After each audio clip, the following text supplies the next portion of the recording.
श्रीमती महुआ मोइत्रा का आचरण अनैतिक और संसद सदस्य के रूप में अशोभनीय है। उन्हें लोकसभा की सदस्यता से निष्कासित कर दिया जाए। कैश फॉर क्वेरी मामले में टीएमसी नेता महुआ मोइत्रा की लोकसभा सदस्यता रद्द कर दी गई है। शुक्रवार यानी कल लोकसभा की एथिक्स कमेटी ने अपनी रिपोर्ट पेश कर दी थी, जिसके बाद मामला सदन में उठा और फिर केंद्रीय मंत्री प्रहलाद जोशी ने महुआ मोइत्रा के खिलाफ प्रस्ताव रखा, जिसे लोकसभा में मंजूर कर लिया गया। लोकसभा की सदस्यता जाने के बाद महुआ ने ये आरोप लगाए हैं कि फैसला एक तरफा है, उन्हें जवाब देने का मौका नहीं दिया गया, संसद में नियमों की अनदेखी हुई, आगे गिरफ्तारी भी हो सकती है। This is the beginning of your end. जब नाश मनुष्य पर छाता है तो पहले विवेक मर जाता है। We're going to come back and we're going to see the end of you. तो वहीं कांग्रेस ने बीजेपी पर आरोप लगाते हुए कहा कि जो भी बीजेपी से सवाल करेगा, बीजेपी उसके साथ ऐसा ही करेगी। असल में भारतीय जनता पार्टी की मूल समस्या ये है कि वो सशक्त महिलाओं से घबराते हैं। मध्य प्रदेश विधानसभा चुनाव के बाद बीजेपी में मुख्यमंत्री पद के लिए मंथन चल रहा है, लेकिन अब जल्द ही मुख्यमंत्री पद को लेकर सस्पेंस खत्म हो जाएगा, क्योंकि विधायक दल की बैठक की तारीख और समय तय हो चुका है।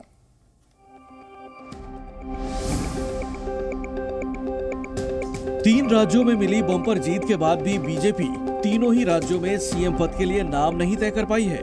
तीनों राज्यों में सीएम पद के लिए अलग अलग दिन विधायकों की बैठक बुलाई गई है। जीत के करीब 8 दिन बाद मध्य प्रदेश के नवनिर्वाचित बीजेपी विधायक दल की बैठक 11 दिसंबर यानी सोमवार शाम 7 बजे होना तय हुई है।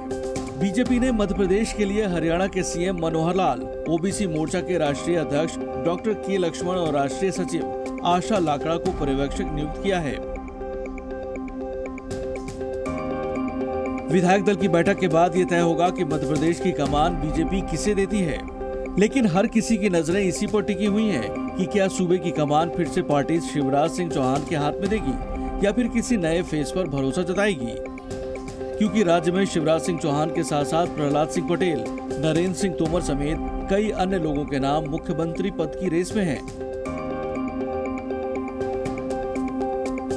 तो राजस्थान में जल्द ही नए मुख्यमंत्री के नाम की घोषणा हो सकती है, जिसके लिए बीजेपी ने पर्यवेक्षकों की नियुक्ति कर दी है, जो राजस्थान में विधायक दल की बैठक लेंगे और फिर विधायकों से बातचीत के बाद केंद्रीय नेतृत्व को उनके फैसले की जानकारी देंगे।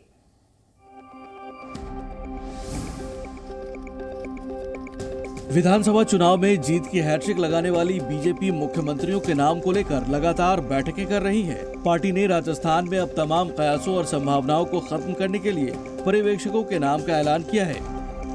बीजेपी ने राजनाथ सिंह, सरोज पांडे और विनोद तावड़े को पर्यवेक्षक बनाया है।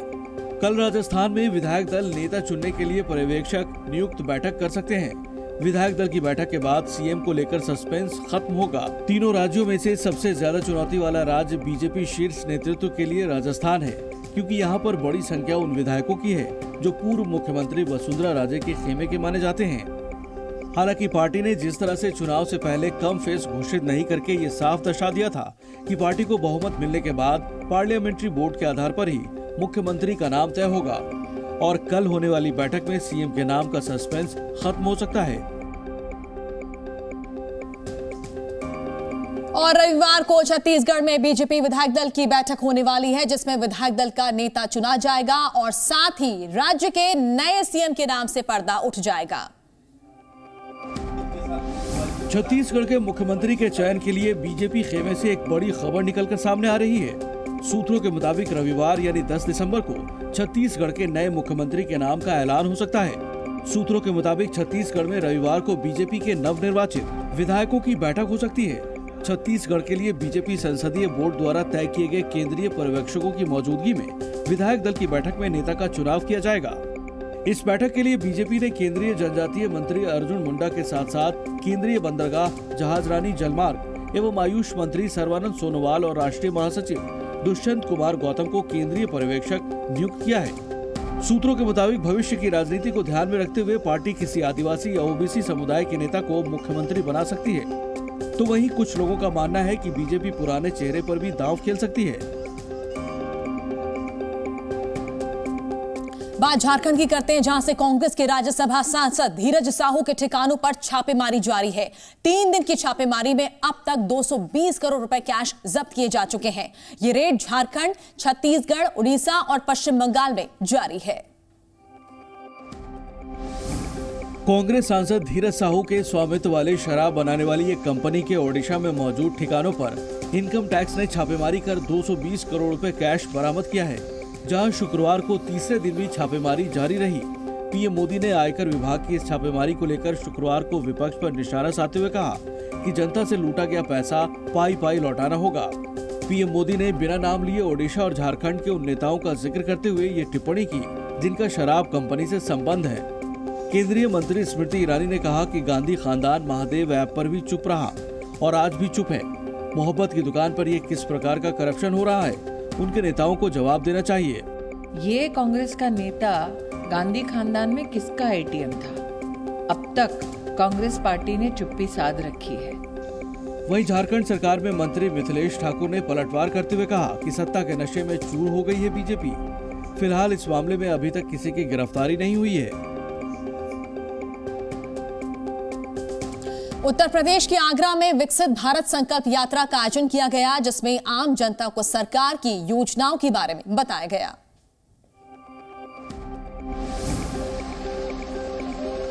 यूपी के आगरा में विकसित भारत संकल्प यात्रा का आयोजन मोती महल और मेहताब बाग में हुआ। विकसित भारत संकल्प यात्रा के कैंप में मेडिकल जांच, उज्ज्वला योजना में रह गए लोगों को योजना से जोड़ना, साथ ही सरकार की अन्य योजनाओं से वंचित लोगों को लाभ पहुंचाने के उद्देश्य से कैंप का आयोजन किया गया। इस कैंप में सरकार की जन कल्याणकारी योजनाओं के बारे में लोगों को जागरूक करना उद्देश्य था। इसके साथ ही जो पात्र व्यक्ति सरकारी जन कल्याणकारी योजनाओं से वंचित रह गए हैं, उनको योजनाओं का लाभ पहुंचाया जाए। विभिन्न योजनाएं जैसे उज्ज्वला योजना और हेल्थ कैंप और इसी तरीके से अन्य कैंप लगाए गए हैं, जिससे लोगों को लाभान्वित किया जा सके। इस कैंप के लगने से उन लोगों को काफी लाभ हो रहा है जो किसी कारणवश सरकारी योजनाओं का लाभ पाने से वंचित रह गए। हमने उज्ज्वला योजना का लाभ उठाया है। जो एलपीजी गैस मिल रही है भारत सरकार द्वारा, हमने वो प्राप्त की है। राशन कार्ड की जो सुविधा है हम उसे भी प्राप्त कर रहे हैं।